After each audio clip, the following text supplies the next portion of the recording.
Привет, друзья! Я рад новой нашей встрече на моем канале Opel Omega 18 лет спустя. И у меня сразу к вам вопрос. Вопрос литургический. Кто может ответить, почему мы так любим машину? Почему мы так ими восторгаемся? Почему каждый раз, когда мы садимся за руль, поддаем газку, и она дымит, и летит, и несет нас вперед, занося на поворотах, выдавая большой драйв, кучу экстаза и эмоций, мы начинаем любить ее еще сильнее и сильнее? Почему порой о нас, а именно автомобиль, машина, делает детей? Мы и восторгаемся, а когда долго мы ее не видим, мы ведем себя как дети, бежим и обнимаемся в обнимашки. Мы пытаемся так же, как многие другие люди, привлекая к себе внимание, привлечь внимание к своим автомобилям, шутя над ними, придумывая какие-то названия, чтобы улыбнуться, чтобы еще раз поговорить с ней. Каждый раз, когда мы встречаемся, мы начинаем взрослые разговоры. И о чем? Ну, конечно же, о наших автомобилях. А что же еще два мужика могут поговорить? Только о том, что нас интересует, а именно о железках. Так вот, кто мне может ответить? Почему? Почему нас автомобили так притягивают? Почему мы реально иногда становимся просто-напросто как дети? Литургический вопрос. Я думал, размышлял, прикидывал, но так и не нахожу ответа. Не знаю почему. Вот эта куча железа, но она настолько любимая, и не важно какой это автомобиль. Для каждого своя машина есть своя машина, и она самая любимая, она самая лучшая, какая бы она ни была. И тем не менее, мы их любим, мы их ценим, мы их моем, мы их уважаем, мы вкладываем последние деньги в них и так далее. Я, например, вообще в последнее время за машины стал только пропадать в Ютубе. Я постоянно захожу и жду, когда придет сообщение. Когда замигает этот пресловутый колокольчик сверху и покажет, что кто-то вам написал или что-то спросил, и ты пытаешься ответить. И как радуешься, когда видишь на этом колокольчике, что вышло какое-то новое видео, и когда включаешь, видишь это. Задача всего этого показать, что Opel Omega это действительно хороший автомобиль. Всех приветствую. Опять зима на дворе. И еще одно техническое дополнение. Всем привет. Время рассказать мне о пользовании мною машины Opel Omega B. Зовут Иван. Opel Omega B. А это означает только одно. В сети появилось новое видео. Там, где мы получим какую-то новую информацию и сможем поделиться своим опытом. Итак, поехали. Но только для начала я предлагаю, мне нужно съездить сегодня в штат Миты, в город, кое-что купить к Новому году, и скоро праздники. Ну и предлагаю вам посмотреть совсем немножко, что значит такое Штутгарт, город Штутгарт, Германия. Итак, вперед!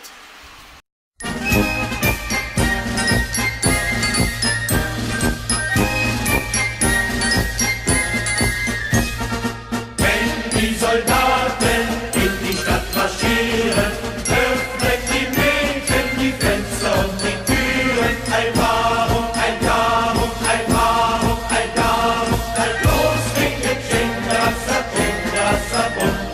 Ein Los wegen Schinderasser, Schinderasser, Bund.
Ну что, погонял я по Штутгарту. Блин, ребят, холодрыга ужасно. Я не знаю, как я буду делать машину. Блин, такой ветер, просто ужас. Наступила зима. Ну так вот, ближе к делу, я смотрю, я болтаю много, а дела никакого абсолютно. Вот это вот все мои, так сказать, новогодние кишеньки, подарки. Это все, что я задумал. Наконец-то пришло, но не все. Итак, начнем. Наши патиссончики. Вот так вот они выглядят. Будем менять пары их. Я как Кощей Бессмертный, блин, пацан. Ай, как я люблю, когда новые запчасти, тогда хочется пообнимать, полапать все это дело. Ну да ладно. Это будут у нас части, значит, на то, что буду менять сам ремень. Вот так вот выглядит водяная помпа. Там еще есть, как раз, здесь нет прокладочки, а есть вот резиночка такая, вот она. И она вот сюда вот одевается, как раз на вот эту каемочку. И закручивается. Дальше, раз это, короче, уже начал, подвину ее пока. Ну, это назад на Омегу. Слушайте, знаете что, у меня такое предложение. Я, наверное, не буду это все сейчас показывать, а просто возьму то, что мне нужно именно для этого выпуска. Потому что я целый час сейчас буду хвалиться этим, блин. А вообще даже слово хвалиться, это, не знаю, это мне кажется как-то, ну не то слово. Хвалиться это одно, а вот я думаю, каждый автомобилист меня поймет, да, это радость, какая-то радость, хочется поделиться радостью, удовольствием, что вот на своей машине ты приобрел что-то, какие-то новые тайли и так далее. Это вот все, вот идет вот ремень, вот новые эти. Так, в общем, договорились, все. Это все я убираю, все ждет своей очереди. Все это выглядит, что-то вы бабушки. Значит так, мне для этого понадобится выпуска. Это у нас задняя тоже. Задние колодки тормозные нам не надо. Тут что у нас? Прокладка тоже не надо. Итак, для этого выпуска нам понадобится тормозные колодки 4 штуки. Новенькие болты, комплект. Тоже идут отсюда. И шайбы, тормозные шайбы. Конечно, предварительно я вот здесь еще покрашу красным. Все вот они новенькие, красивенькие, хорошенькие. Первым делом откладываем это. И затем у нас идет под замену все рулевые и тяги. Первая тяга, рулевая, еще одна рулевая на обе стороны.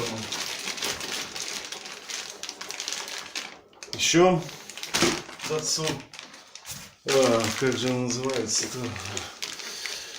В общем, вы поняли меня. Блин. Все по-немецки, у меня все по-немецки, только не бабушка. И вот она, вторая часть. Все уже тут сделано, все сальноблоки на месте, шаровые все на месте и так далее. Итак, значит, вот мы это все берем на первый наш ремонт. Все это дело запаковываем. Это дело ложим. О, боже мой, тяжелое. Вот. А все остальное тогда я покажу уже в следующих выпусках. Дело в том, что сейчас у меня еще осталось 10 дней. 10 дней на работе. И потом 2 недели отпуска. Как раз за отпуск я хочу заняться и переставить это все. Ну, завтра у меня выходной, это воскресенье. И если получится, я тогда за этот один день я вот это все сделаю. И скину туда этот первый выпуск. В общем, вот так вот. Погнали! Ну вот, ребят, я в гараже. Начинаю потихонечку все укладывать. Кое-как перетащил вот все, что мне понадобится. Все лежит, готовое и так далее. Думаю, потихонечку начнем. Да, друзья, я сразу прошу прощения. На улице погода, ну просто мразь идет, дождь, холодно, слякоть. И поэтому мне приходится остаться в гараже. Я буду это делать здесь. И поэтому это все влияет немножко на качество съемки. Я прекрасно понимаю, что оно у меня и так не на высоте. Но здесь очень мало света. Я постараюсь сейчас навешать лампочек и сделать как-то более-менее видео ярче. Но сразу все равно предупреждаю и прошу прощения. Итак, первым делом мы начинаем донкратить и откручиваем колесо.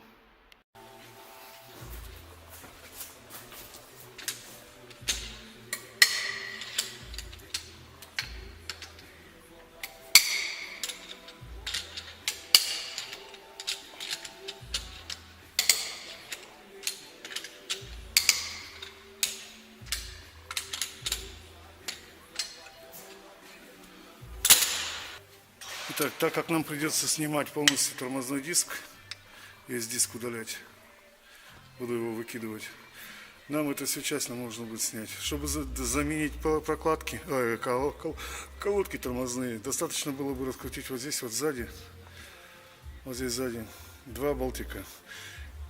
И вот эта вот часть, она бы просто снялась, мы вставили сюда колодки, вот сюда на это место. И обратно эту часть одели, сзади 2 болта вот эти вот прикрутили и все. Но нам придется менять полностью всю шайбу, и для этого придется тогда и снимать и эту часть. Сзади там тоже есть 2 болта, они, по-моему, на 17 или на 19. Откручиваем и полностью снимаем эту часть, полностью все вынимается. Так будет легче потом добраться вообще до всех тайлей, вот здесь вот, которые снизу, где шаровые прикручены. Итак, едем дальше. Ребят, перед тем, как начинать его раскручивать, всегда разведите колодки сколько можно. Я это делаю вот так. Мне сейчас не жалко, потому что это все будет выкидываться.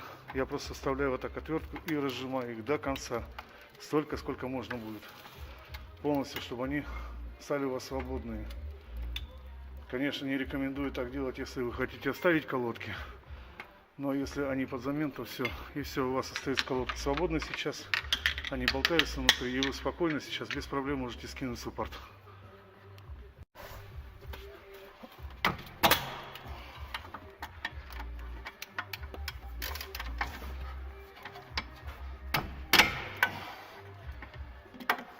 Головка здесь на 18, чтобы знали, если что. Итак, друзья, этот хреновый болт не хочет мне поддаваться. Он нахрен, что называется, прикипел. Да и второй вот этот, наверное, тоже пойдет. И этот на тормозной диск. Они не хотят откручиваться. Значит так, я по этому поводу никогда не парюсь. Вот еще я говорил про вот эти вот болты. Это просто если поменять прокладку. Эти тормозные колодки. Вот. Просто эти откручивать. И там сверху еще один. Но в данный момент мне надо открутить вот этот. И он не хочет. И вот этот надо будет открутить. Они не хотят. Не хотят, не надо. Я никогда не беру всякую дрянь, жидкости, мыткости. У меня, может, кому-то хороший совет, не знаю. У меня вот такая вот беда, да? Вот. Я долго с ними не воюю. Я просто беру и нагреваю.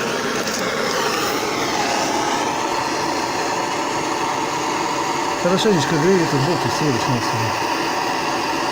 И они идут как милые, поэтому припарки никакой нету. Никакие антикоррозии, никакие против закоксования и так далее, я ничего не беру. Вот, взял, разогрел и открутил. Старый дедовский метод, но он работает. После того, как мы скинули тормозной диск, тормозной суппорт, я в сторону его откинул. Лежит. Ну тут куча проводов, потому что мне лампочка нужна, чтобы все было видно. Чтобы снять диск, сейчас нам нужно вот здесь вот этот вот открутить направляющий. Скручиваем направляющий, и диск улетает у нас. Улетает на заслуженный отдых. Пожелаем ему до свидания, дорогой, до свидания. Возвращайся в свой сказочный лес. И как видите, после этого всего, когда мы все эту хрень скинули, нам легко можно долезть теперь до вот этого болта. Пожалуйста. Если нужно будет, его сейчас мы тоже подогреем и снимаем. И после этого остается у нас эта часть и задняя часть. Видите, не вижу. Вон. И вперед, и с песней.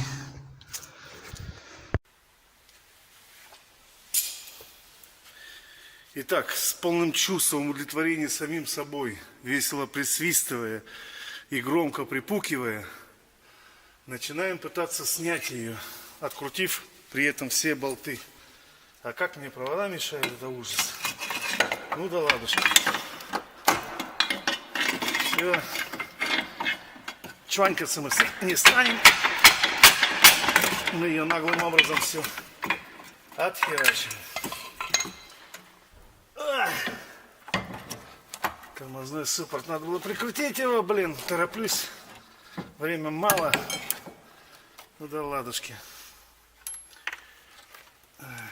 Кто там, Катиме, я гемеломан? Кому своим бродягам, пацанам? Кто там, Катиме, я гемеломан?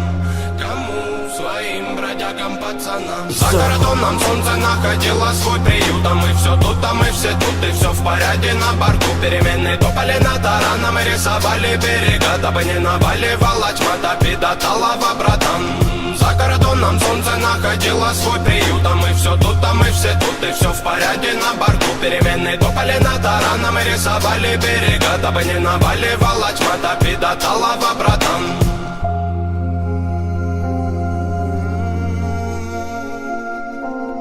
Как тетива натянуты нервы, как струны, переведи дух, паскуда. Перво-наперво семейные тяги, маршруты ради родных после же буги-вуги. Мы тратим время не на те досуги. Думал, туго у тебя, а хуй там, видел малого злого. Без папы и мамы, худого, босого, немого. Под кожу холодом нету больше молодого. Еще одна дерьмовая история готова. Мой ветер южный, мой город нужный. Посыл простуженный, прослыл контуженным. Ты гляди глубже, ман, я за свое порежу органы. Завяжу на узел горла тому, кто против прет. Добром на добро, на зло отвечу справедливо. Ибо нехуй колотить понты, если духом смазливый. Приливы, отливы, пустая трата времени. Не жди плодов от почвы, в которой нету семени. За кордоном солнце находило свой приют, а мы все тут, а мы все тут, и все в порядке на борту. Перемены топали над тараном и рисовали берега, дабы не наваливала тьма, до талого, братан. За кордоном солнце находило свой приют, а мы все тут, а мы все тут, и все в порядке на борту. Перемены топали над тараном и рисовали берега, дабы не наваливала тьма, до талого, братан. Кто там, Катиме, я гемеломан? Кому своим бродягам, пацанам? Кто там, Катиме, я гемеломан? Кому своим бродягам, пацанам? Итак, что мы имеем? Видите? Вот оно. Уже все. Конечно, это не критично. Но и тем не менее, это уже все хана. Это первая часть морозинского валета. Дальше смотрим тут. Видите?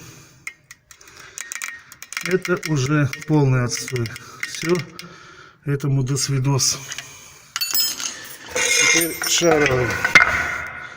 Шаровый уже он свободно болтается. Все. Веселая история. Итак, снова куда? В сад. Но теперь нам нужно разобраться с тягой. То есть вот. Здесь сверху. И там, ну, за лампочкой не видно. Я не смогу показать. Вот она идет. И вот она на вот этой вот бедовине здесь крепится. Она идет у нас тоже под замену. Неважно какая она, чертовой бабушки. И дальше здесь вот резиночку. Вон она. Это откручиваем и меняем полностью. Итак, процесс пошел дальше. Так, ну что теперь сказать по тяге стабилизатора? Вроде бы так бы и черт его знает, но вот это вот еще хорошо более-менее держится. Это немножко уже слабовато. Тоже он уже легенький. Ну, стука от нее, конечно, не было еще. Она еще бы поработала немножко. Ну, замен, есть замен. Куда? В сад. Теперь самое страшное и противное. Сайлентблок стабилизатора. Я даже не знаю, и ума не могу дать, как мне его теперь открутить. С этой стороны, конечно, можно было бы спокойно, свободно открутить. Да, но здесь вот видите, он четырехгранники. Оба. А это значит, надо с той стороны крутить. А с этой стороны никак не подлезешь. Это как-то мне придется сейчас ключом. Ключ, по-моему, на 13 рожковым крутить. Но крутить как-то надо, в общем. Снимать не буду, а просто потом расскажу, как я это сделал.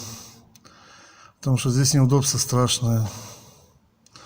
Мне очень жаль. Хотелось бы, но не смогу. Ну что, друзья, вроде зря я переживал.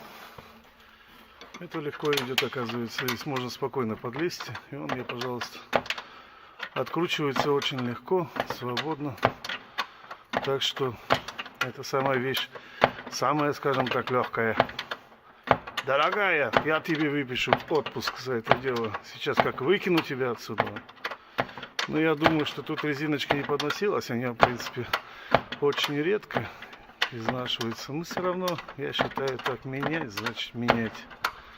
По хорошему делу, конечно бы, все бы это дело сейчас сразу закрасить, антикоррозием покрыть и так далее, чтобы было бы все на совесть, чтобы было все нормально, чтобы нигде новая ржавчинка не пошла.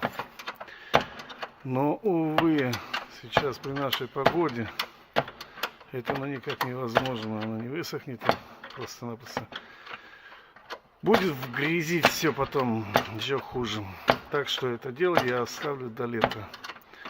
Ну что, в общем, все, наверное, уже резиночка нам поддастся. Да, вот она, пожалуйста, уже снимается. Все, и мы ее имеем. Докручиваем болтик до конца. И резиночка тоже наша, в принципе. Давай, что ты там, долго тебе еще крутиться-то? Болты специально сделаны подлиннее, чтобы просто-напросто резинка, она чуть-чуть больше получается размером, чтобы дотянуться болтами, и чтобы она потом как следует стянула. В основном вот эта вот часть, когда вода, песок не попадает, из вот этой вот хрени, вот, наверное, вы слышали, иногда скрип получается такой, как на брычке. Скрип, скрип, скрип, скрип. Вот это вот бедовина, вот это вот наша тяга сраная. Ну и плюс на кочках она тоже, она дает такую детонацию, такая глухая детонация, если она здесь болтается. Поэтому за этим делом тоже надо следить. Вот, ну что-то мне сдается, что ее вроде бы как бы недавно меняли. Блин. Конечно, вот так вот маленькими виточками больше ничего не подлезешь, но будем крутить. Поехали дальше. Так, ну теперь наша задача его выдрать оттуда, хомутик снять и резинку вытащить. Ох, тяжелая эта работа, ежа тащить с бегемотом из болота. Все, вот мы ее сняли. Теперь нам резиночка нужна. Сам сайлентблочек. Треба немножко приподнять. И она должна вылезти свободно. Наклон, как неудобно все-таки в яме, конечно, было бы лучше на подъемнике, но, как говорят, за неимением повара, что делают? Сношают кухарку. Все правильно. Итак, вот она у нас. Ну-ка проверим. Эллипс есть у нее или нет. Так, ну вроде бы все нормально. Так, небольшой эллипс он на сторону уходит, видно. Вот по этой стороне чуть-чуть. Но она еще тоже не критична. Самое главное, проверяйте, чтобы на тяге вот здесь вот не было вот так вот здесь вот выработки, как вот она стерта, потерта бывает. Тогда получается выработка. Значит, на вот эту хрень, чтобы она сильнее натягивалась, берите кусочек камеры от велосипеда и вот так вот накладывайте, чтобы она ее стянула побольше. Предварительно здесь немножечко разрез увеличив. Вот этот разрез, чтобы она стянула. Если у вас выработки нет на ней, то тогда не стоит, просто одеваем и все. Так мы смотрим. У меня все. Я вот на ощупь чувствую, что у меня здесь выработки нету. Значит, я просто ставлю новую вот эту хрень и все. Итак, мы приступаем к сборке. Ну что, ребят, для полной верности я все-таки подложил еще резиночку туда. Вот осталось хрень затянуть. Пока весь он пропадет, вот этот зазорчик, который вы видите. Опять долгая крутнина этих болтов. В общем, пришлось тяжеловато, пока на место я попал этими болтами. Ну, теперь осталась затяжка. И все, и начинаем собирать заново. Амортизатор я смотрел, здесь все отлично. Здесь, когда, видать, внук деда менял пружины, менял амортизаторы, ставил спортивные, по всей видимости, он и подшипники эти верхние поменял, потому что здесь все еще в идеальном состоянии. В общем, ничего не бьет, ничего не стучит. Поэтому упорные подшипники сверху я менять не стану. Пускай так они останутся. Если пойдут какие-то подозрения, тогда я их потом перепихну. Вот, ну и сейчас начинаем обратно все сборку. То есть затягиваю я сейчас эти болты, потом ставлю эту тягу, соединяю с амортизатором, ставлю диск, ставлю тормозные колодки и приступаю за рулевую тягу. Тут уже практически ничего не осталось толком. И вот тут вот я, ребят, охуел. Мой ремонт стал. Сука, что делать теперь и не знаю. Короче, тут я не знаю, у меня, вот верите, нет, у меня даже сейчас слов нету. Одни только маты. Что сделали эти пидорасы? Я не знаю, что они наделали вообще, что они мне прислали. Обратите внимание, это старое. Это новое. Теперь дырка по дырке. Что получается? На другую сторону никак не поставишь.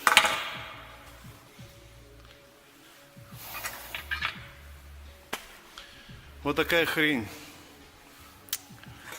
Пидорасы. Потом, смотрите здесь даже. Насколько здесь это выше, чем здесь. Твою мать. Вот это мне подкинули дел. Ну я их теперь задрачу, я их теперь адвокатами загоняю. Козлы, блин. Что ж, мне машина нужна каждый день, придется мне сейчас пока поставить старую, срочно выписывать новые. Пока мне с этими решится теперь судебные заморочки, пока я себя выбью обратно все свои бабки. Блин, от козлы, а, ну надо же, все подходит, все нормально, а вот с тягами они мне. О, ну ничего не остается. Ладно, волновать не будем. Отправлю этим козлам обратно. Выдрачу их как следует, наверное. А пока поставлю свое старое. И поезжу пока недельку на старом. Деваться некуда. Мне машина нужна, мне без машины никак. Потихонечку, потихонечку на этих старых запчастях. Ну надо же. Блин, слов нету. Одни слюни. Ладно, пока я тут расстраиваюсь. Сделаем так. Я говорил, что в моих видео я буду делать ответы зрителям на вопросы, которые мне пишут, задают и так далее. Посмотрите пока тогда мой ответ зрителю. Что ж теперь сделаешь? Так, ну сейчас, я думаю, пришло самое время, чтобы поотвечать на ваши вопросы, которые задаете вы мне. Итак, пройдемся по колокольчику. И самый первый вопрос мне здесь понравился. Вернее, я пообещал на него ответить. Так вот, Игорь Сорокин добавил в комментарии. А где же заказываешь? И у них есть случайно доставки в Россию? Так вот, ребят, я заинтересовался этой проблемой. После этого я сразу полез в eBay. Там, где я все себе выписываю всегда. Итак, заходя туда, открываю свою страницу и так далее. Вот, например, как я выписывал фары себе. Стоили они 88 евро. 50 центов, скажем так. Ну, здесь, чтобы стоит лиферинг, окей. Это лиферинг, это ну как посылка. И при каком времени можно обратно отдать и так далее. Для какой автомобиля идет и тому подобное. Но ничего такого, понимаете, не стоит. Куда переводит, как переводит и так далее. Вот заглянем, например, все, что я выписывал до этого.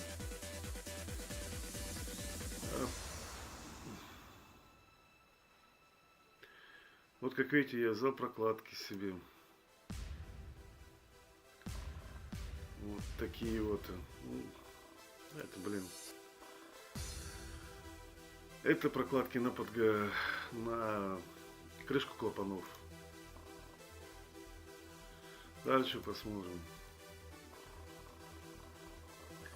Вот, например, сейчас я сервотроник на серволинку выписал насос себе. Он с Польши идет. Вот так он выглядит. Цена его составляет 88 евро, как вы видите. И плюс пересылка. Так, пересылка тоже нету. Костенлёвс бесплатно стоит. С поля ферзант. Ферзантных Америка, Европа, Азия. Здесь вот с Польши, видите, вот с Польши можно что-то взять. Значит, у вас есть возможность, наверное, все-таки выписать себе спойлера, если вы хотите, с Польши. Ну и опять же, видите, кто как продает и так далее. Вот, например, Заску Орленки я брал здесь. То есть, ну, сейчас по фотографии вы поймете, что это такое.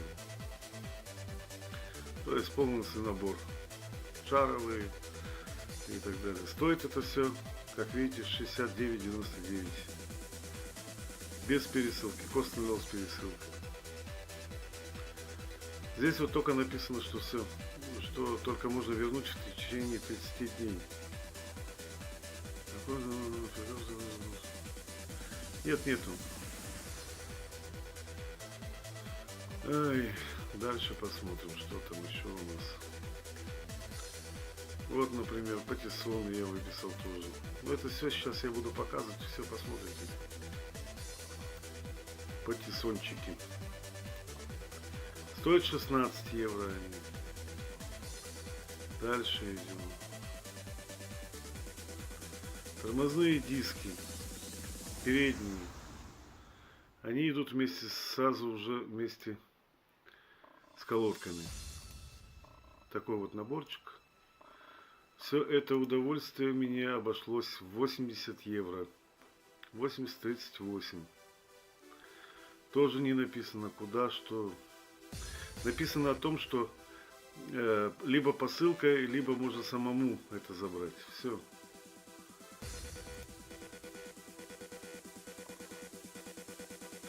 Это задний полностью набор. На задние тормоза. Стоит 59,90 евро. Идет вот тормозные диски, тормозные колодки, плюс идут тормозные колодки на ручной тормоз и так далее. Ну, такое вот, такое вот, такое. В общем, вот такая вот беда. Так вот, ребят, понимаете, дело в том, что это все в Германии. Да, кстати, вот еще выписал, пришло тоже уже полностью весь набор. Вот водяная помпа, натяжители, сам ремень, болты запасные, все как надо. Так вот, дело в том, что, понимаете, ребят, например, вот знаете, я бы с удовольствием согласился бы помочь любому из вас. Для меня, например, выписать здесь, да, и переслать вам никакая не проблема. Проблема в другом. Первое, все-таки цена, мне кажется, какая-то разная, какая она может быть в России и какая она в Германии. То есть по достатку и так далее. Может быть, это все-таки как-то будет дороговато для вас. И вторая большая проблема. Я часто посылаю посылки в Казахстан. И вроде бы как бы они доходят, но опять же, понимаете, это я отправляю своим. И потом здесь по Германии, например, если делаешь посылку, я могу их сдернуть. и заставить, чтобы они мне вернули все деньги, если, не дай бог, посылка пропадет. Но за Россию или за Казахстан, именно для вас, я могу сделать видеоотчет о том, что я купил. Эта запчасть пришла, что я вам ее отправил.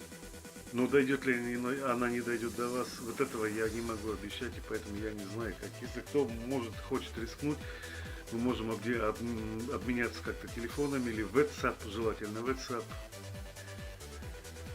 И там уже как-то договориться и так далее. Зонст я бы правда очень бы хотел бы помочь, но, увы, не могу. В смысле, как? Это надо решать обоюдно вместе и так далее. Для меня, например, мне просто вот выписал, посылка пришла, буквально вот через дорогу я перешел, отправил ее и все. Мне времени затрат 5 минут дойти до почты всего лишь надо. Вот, например, я покупал без Augenblick, как это называется, ну для верха, вот козырьки на фару. Вот они мне стоили 35 евро. В общем, вот такая вот ерунда. Надеюсь, я ответил на вопрос. И спасибо, конечно, за вопрос, Игорь Сорокин. Еще раз, благ тебе с твоей машиной.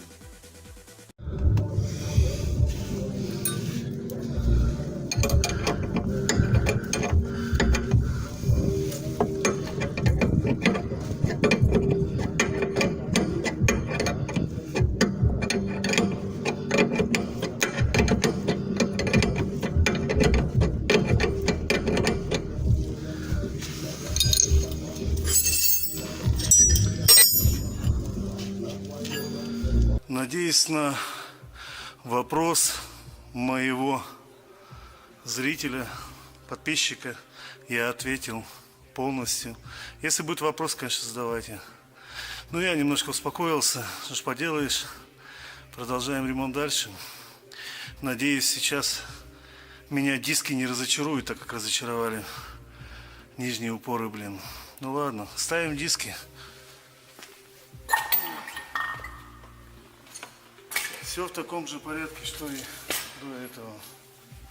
Подгоняем это на это, то есть направляющий, чтобы он совпал. Находим его аккуратно.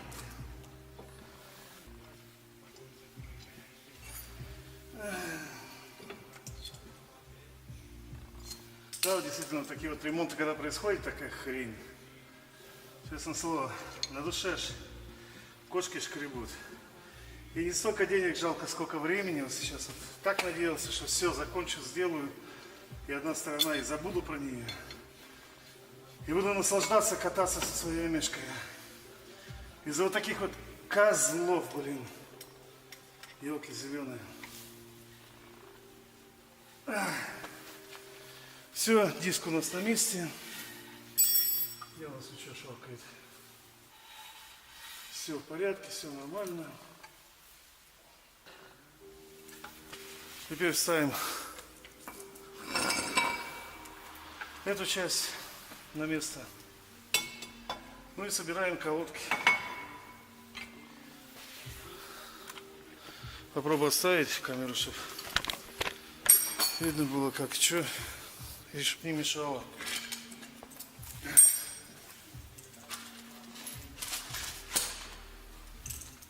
Вот эту тайль мы поставили, затянули. Теперь, ребят, обязательно вот сюда вот эти резиночки, вот как они идут. Так, обязательно сюда подмазывайте немножечко. Для смазочки и так далее. Не надо старую стирать, прям наверх. Наверх старой. Это лишнее никогда не будет. Смазочка есть смазочка. А бремзы, сами знаете, тормоза есть тормоза. Потихонечку, немножечко так. Они будут ходить так дольше. Затягиваем сначала один болтик снизу, наживуливаем, слегка, просто много не надо, чтобы все стало ровно на место. Как бы колодки зажимаются, они на пружинках вот этих вот, и все, вкручивайте второй.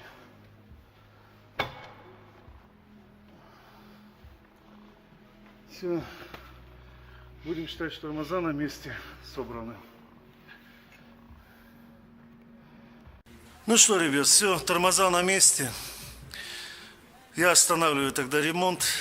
И толку нету, все равно мне рулевые тяги ставить. Это все буду делать в следующий раз, тогда следующее видео. Теперь мне придется нижние упоры новые выписывать.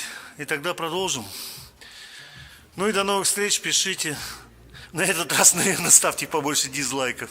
Опозорился капитально, ну, с кем не бывает. До встречи на канале. Чуси.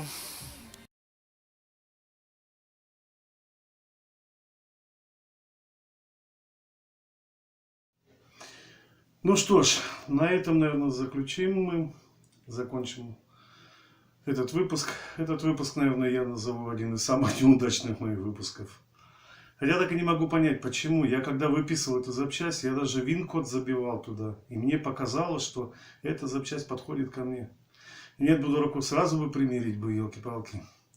Чтобы не раскручивать, не снимать это все. Ну, никто не знал этого, я даже не ожидал, что вот так вот они мне переправят. Скорее всего, там, где отправляли меня, видать, просто-напросто как раз артикль номера они перепутали.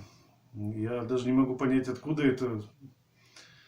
Это или с Омеги А, или с Омеги 2-литровой. Опять же, теперь остается загадкой, с какого это автомобиля этой хрени.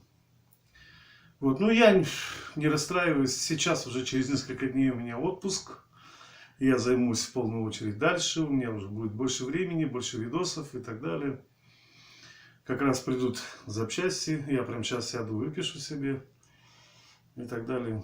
Еще много предстоит ремонта. Все идет. Но я рад вашим просмотрам. Ставьте лайки, дизлайки. Обязательно можете меня, даже, наверное, нужно немножко где-то ругать и так далее. К критике я отношусь очень хорошо. Меня очень сильно и часто ругает Омега Б. И не знаю, как его имя, но надеюсь, я с ним познакомлюсь. Так вот, он самый критичный, наверное, зритель. Он меня постоянно чего-нибудь ругает. Тебе привет. Исправлюсь, обещаю. Вот. И главное, знаете, если что-то не понравилось, я просто хочу действительно, чтобы вам эти выпуски мои, они как-то приводили, давали какой-то, ну я не знаю, улыбку или какое-то приятное провождение времени. То есть, ну чтобы это было вам по душе. И естественно, я буду смотреть на все ваши замечания, на всю вашу критику. Вот. Ну и в общем, ждем следующего выпуска. Он не за горами. Продолжаем дальше. Счастливо!